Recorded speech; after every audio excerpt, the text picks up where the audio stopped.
Subscribe कयो मुझे channel के घंटी के निशान ते क्लिक करियो जी हर नई वीडियो की नोटिफिकेशन तव्हांखे सब खां पहिरियां मिली सके। अस्सलाम वालेकुम दोस्तों, आमिया गमशाद अली तव्हां ॾिसी रहिया आहियो टेक इन सिंधी यूट्यूब चैनल। मालूम है तेरे बाप को मत सिखा चल। कहिड़ा हाल आहे न मुंहिंजा? अच्छा मैं तो कहीं ठीक ठाक चाक चंगा भला हूंदा नहीं जिते बंदा खुश वाश हूंदा ताजो कन ओडे में अगर तव्हां ज़ोंग जी सुमत बिल्कुल फ्री में इंटरनेट, वाह बिल्कुल मुफ्त में। समझ रहे हो आप समझ रहे हो? जी जी हाँ बिल्कुल मुफ्त में। अगर तव्हां वठणु चाहियो था फ्री MB त हिन वीडियो खे आख़िर ताईं ॾिसणु न विसारिजो। जेकॾहिं असांजे यूट्यूब चैनल ते तव्हां नवां आया आहियो न त असांजे यूट्यूब चैनल खे सब्सक्राइब करणु न विसारींदा, महिरबानी।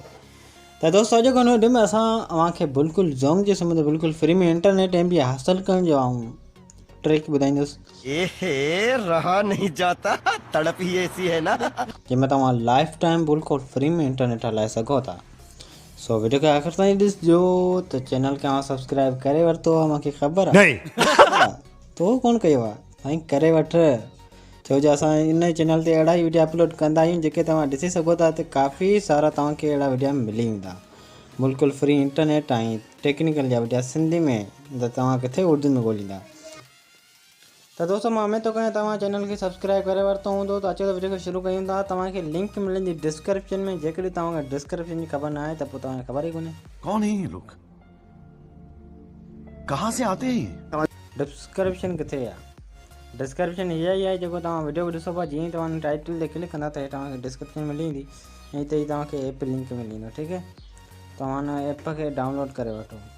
उन खां पोइ हुते तव्हांखे माई ज़ोंग ऐप ठीकु है ओपन करिणो आहे।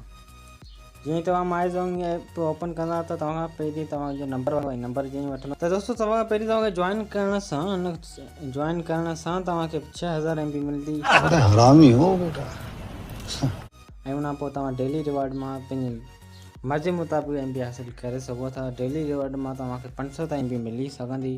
ऐं इन खां अलावा हिकु कोड बि आहे, उहो बि तव्हांखे ॿुधाईंदुसि। सभु पहिरीं कुझु जैज़ वारनि जो इन ज़ोंग वारनि जो कुझु फ्री इंटरनेट तव्हांखे ॿुधाए वठिजे। सो हुन मां तव्हां को बि हिकु कार्ड सिलेक्ट करियो, तव्हांखे बिल्कुलु फ्री में MB डेली तव्हां मिलंदी। उहा बिल्कुलु रियल ऐं बिल्कुलु फ़र्क़ु कंदी। ऐं उन खां पोइ ज़ोंग जो हिकिड़ो कोड आहे फ्री इंटरनेट जो, सो तव्हां लाज़मी हणिजो। मथां हिन मां को लॻी वञे। 2 कोड आहिनि, तव्हां 2 हणिजो। ठीकु है, समझ रहे हो आप समझ रहे हो?